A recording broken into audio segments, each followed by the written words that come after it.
Meus irmãos, a todos nosso bom dia. Vamos ao encerramento da escola bíblica dominical. Nós já tivemos um período de aprendizagem nas classes.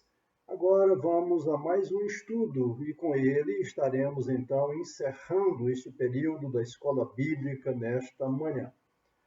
Meus irmãos, nós vamos iniciar hoje o livro de Reis, primeiro livro de Reis. E nesse livro nós temos aí que conta a ascensão de Salomão ao reinado, como aconteceu. Então, os últimos dias, nesse livro também nós teremos os últimos dias de Davi e a ascensão de Salomão. Muito bem, a história se inicia com o final do reinado de Davi, já estabelecido em Jerusalém. Reis, o livro de Reis, é o livro que trata em grande parte dos relacionamentos do povo de Deus e seus vizinhos, tanto ao redor quanto dentro de sua própria terra. Muito bem, nesse instante nós vamos orar, vamos falar com o nosso Deus e pedimos que todos os irmãos, onde estiverem vendo esta gravação, também eleve os seus pensamentos, seu espírito a Deus. Oremos. Soberano Deus, nosso Pai Celestial, recebe a nossa gratidão porque nós estamos em culto nesse instante, porque estamos nos esforçando para aprender um pouco mais da Tua palavra. Pai de amor, vem falar aos nossos corações, que o Teu Espírito Santo tenha plena liberdade de agir em nós. Ó Deus, perdoa os nossos pecados, as nossas falhas, a fim de que possamos ter a perfeita harmonia contigo. Santo Deus, mais uma vez nós suplicamos pelos nossos idosos, por aquelas pessoas que estão agora no leito, se recuperando de alguma doença, de algum mal, também aqueles que contraíram o Covid-19, nós estamos pedindo por eles, Pai, que o teu consolo, o teu conforto. Suplicando por cada família da Igreja Batista do setor de Missões, suplicando por cada família que estiver assistindo esta gravação, que tu possas dar a eles, Senhor, a bênção da paz, da tranquilidade, a bênção do êxito em seus afazeres. Ó Deus, Pai Todo-Poderoso, estas súplicas nós fazemos no nome de Jesus Cristo, teu Filho amado. Amém. Muito bem, meus irmãos. No Reis 1, o verso 1, e aqui novamente eu faço aquela observação tão necessária aos irmãos, é que vocês acompanhem e façam a leitura desses versos que estão sendo citados, porque aí o entendimento será muito bom. E eu quero, então, que você faça esse compromisso com Deus, de abrir sua Bíblia, nessas referências que nós estamos lendo agora, no caso, 1 Reis 1, verso 1, e vamos às explicações e vamos aos acontecimentos ali. Muito bem. Então, em 1 Reis 1, o verso 1, nós temos que Davi tinha aí 30 anos quando começou a reinar. Segundo Samuel 5, os versos 4 e 5 nos informam isso. E ele reinou 40 anos em Israel. Isso implica que Davi estava aproximadamente 70 anos, quando se viu acamado, nem as vestes ou lençóis o aqueciam. Em 1 Reis 1, os versos 2 a 4, nessa referência que os irmãos estão vendo, Davi teve sua saúde deteriorada pelos anos de sofrimento. Nós acompanhamos em Samuel, 1 e 2 Samuel, tudo que Davi passou, as dificuldades, as guerras que enfrentou. Então, agora já com a idade mais avançada, Davi então teve a sua saúde deteriorada. Muitos foram os sofrimentos. Absag, uma sunamita, o serviu e o manteve aquecido. Absag tinha a função de estar perante o rei e cuidar dele. Ela foi escolhida, foi procurada e foi escolhida, então, para ir cuidar do rei nos seus momentos de dificuldade, já nos fins dos seus dias. E em Reis 1, verso 5, 1 Reis 1, verso 5, Adonias, nós temos aí Adonias, que era um dos filhos de Davi. Adonias estava aproximado com cerca de 30 anos e era o quarto filho de Davi e também o mais velho dos filhos sobreviventes de Davi. Depois das mortes de Quileabe foi pouco citado, das mortes de Amnon e também de Absalão. Os irmãos se lembram daquele acontecimento onde Amnon teve aquela ação violenta, sexual contra a sua própria irmã, e Absalão, então, para se vingar daquele ato, matou a Amnon. E Absalão também veio a falecer, como vimos nos estudos passados recentemente. Adonias decidiu, então, tomar o trono sem o conhecimento de Davi. Ele sabia, ele tinha certeza, Adonias, que Salomão seria escolhido por seu pai para ser o próximo rei. Ele já sabia disso. E seus planos para tomar o trono fracassaram, como nós veremos um pouco mais à frente. E o verso 6, que nós temos aqui agora, nesse verso 6, a expressão, você vai ler na sua Bíblia, você vai encontrar essa expressão, a expressão jamais seu pai o contrariou, essa expressão revela a fraqueza de Davi na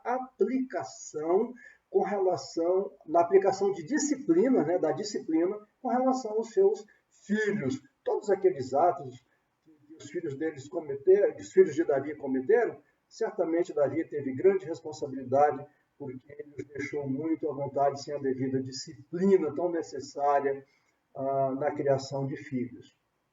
Isso já havia trazido, então, essa falta de disciplina já havia trazido inquietações na família de Davi, com Amnon e Absalão, e também na nação de Israel. É evidente, se há uma inquietação na família, essa inquietação na família do rei vai se ampliar e vai atingir toda a nação.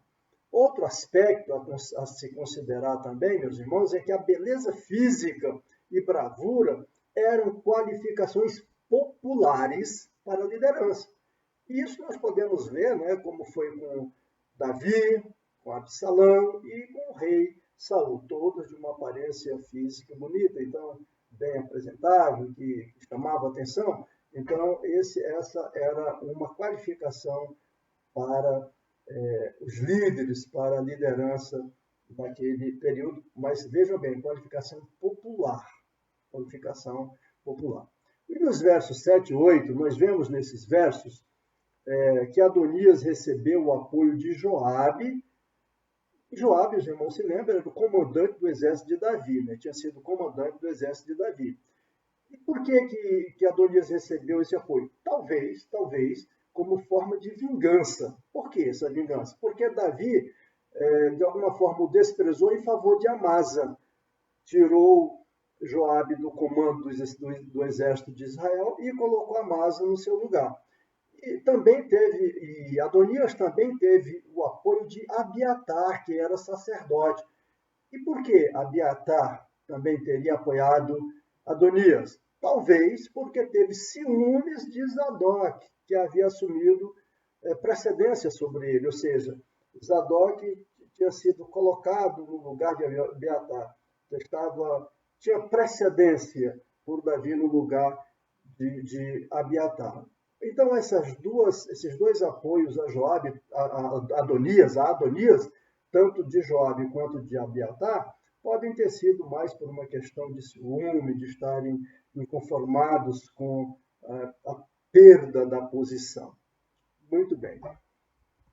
E em 1 Reis 1, os versos 9 e 10, nós temos aí que foi preparada uma festa por Adonias. Provavelmente fosse essa festa com o objetivo de oferecer sacrifícios, visando legitimar sua posse. Ele estava tentando dar o golpe e queria fazer aquela festa, chamou os seus convidados, e nessa festa, então, seria legitimada a sua posse. Mas ele não era o escolhido de Deus.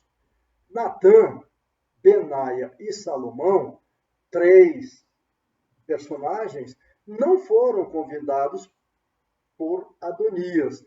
E uma das explicações de não convidarem esses três, nem o profeta Natã, nem Benaia, que estava no comando do exército, e também Salomão, não foram convidados porque as leis de hospitalidade impediam que a multidão agisse contra eles caso estivessem presentes. Então, ali naquele instante, na presença deles, e eles não estavam apoiando Adonias, certamente que também, por conta da lei da hospitalidade, a multidão não poderia agir contra ele. Então, Adonias, já imaginando isso, deixou de fora, não os convidando para a festa. Em 1 Reis, versos 11 e 12, 1 versos 11 e 12, nós temos aí, quando Natã soube da conspiração de Adonias, tentou deter a conspiração. Isso porque, apesar de Adonias ainda não ter sido coroado, estava agindo como governante. Outro aspecto a destacar nesta ação aí é que um usurpador pudesse eliminar todos os rivais com suas famílias. E isso acontecia. Aquele que usurpava um poder se livrava de alguma forma, mandando exterminar, mandando matar todos os familiares dos seus oponentes. E no capítulo 15, verso 29 de 1 Reis, nós vamos ver, quando chegarmos lá, nós veremos, se Deus assim nos permitir, nós veremos um acontecimento desses. E também, segundo Reis, o capítulo 10, o verso 11, e capítulo 11, o verso 1, este mesmo acontecimento. Muito bem.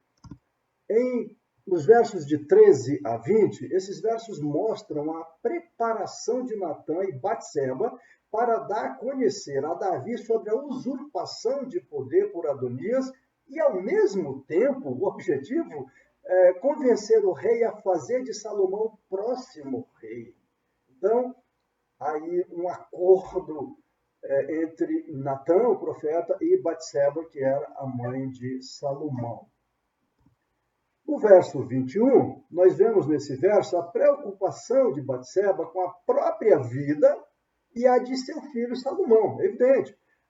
Isso após a morte do rei Davi, pois certamente seriam tidos culpados de conspiração e, por isso, condenados à morte. Então, essa é uma grande preocupação de Batseba, quanto à vida dela e de seu filho Salomão. Os versos de 22 a 27, nós temos aí que com a chegada de Natã, então Batseba sai, vai conversar, termina o acordo com Natã, vai conversar com o rei Davi, e eles tinham acertado antes, dar um tempo, Natã daria um espaço de tempo para que ela conversasse, e de repente ele ia chegar também para afirmar aquilo que ela estava dizendo. Então, aí nesses versos, com a chegada de Natã, Batseba se afasta. Batseba estava conversando com o rei, Natã chega e Batseba se afasta, conforme o verso 28 deixa claro isso. E ele presume que Natã presume que Davi deve ter aprovado deve ter aprovado e autorizado a ação de Adonias sem ter informado. Então ele chega para conversar com Davi, imaginando que isto tivesse acontecido, ou pelo menos presumindo isto, ou fazendo Davi acreditar nesse sentimento dele, de Natã. E os versos de 28 a 31, diante das informações e certa pressão que exerceram Natã e Batseba, Davi designa Salomão como seu corregente, para agir como regente pleno durante sua doença. Isso nós vamos ver Salomão agindo lá nos versos 46 e 53. Nos versos de 32 a 33, Davi toma a iniciativa que tornaria qualquer pretensão ao trono por parte de Adonias um ato de rebelião. Suas ordens incluíam o uso de seu apoio real. Era costume, então, ver os reis cavalgando em cavalos ou mulas como símbolo de status. Cavalgando os reis naqueles cavalos ou mulas era um status para eles. Uma mula foi escolhida para levar Salomão até Gion. Meus irmãos, O verso 34, nós temos aí que a unção era uma parte essencial do ato público de consagração e era feita pelo sumo sacerdote, quando acontecia sucessão direta e dinástica. Então, há uma sucessão de reis, o rei sai e o outro entra, havia aquela unção feita pelo sumo sacerdote. O soar da trombeta sinalizava um novo rei. Então, havia naquele instante a unção, depois com o óleo, né? E depois daquela unção, soava-se a trombeta dizendo: temos um novo rei.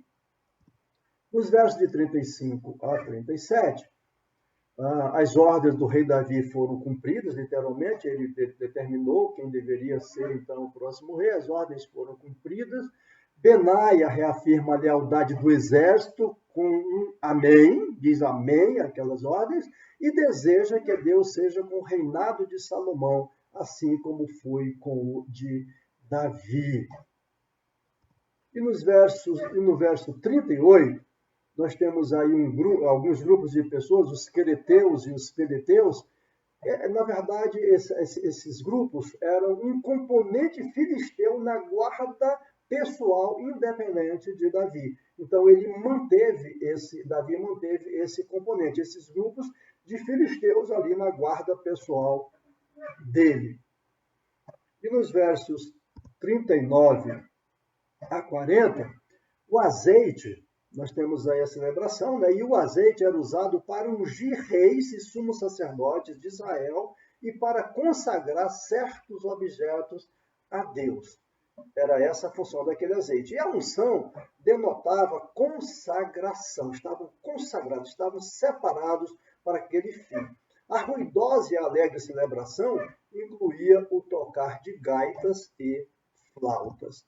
Os versos de 41 a 48, nesses versos vemos que a insurreição de Adonias fracassou.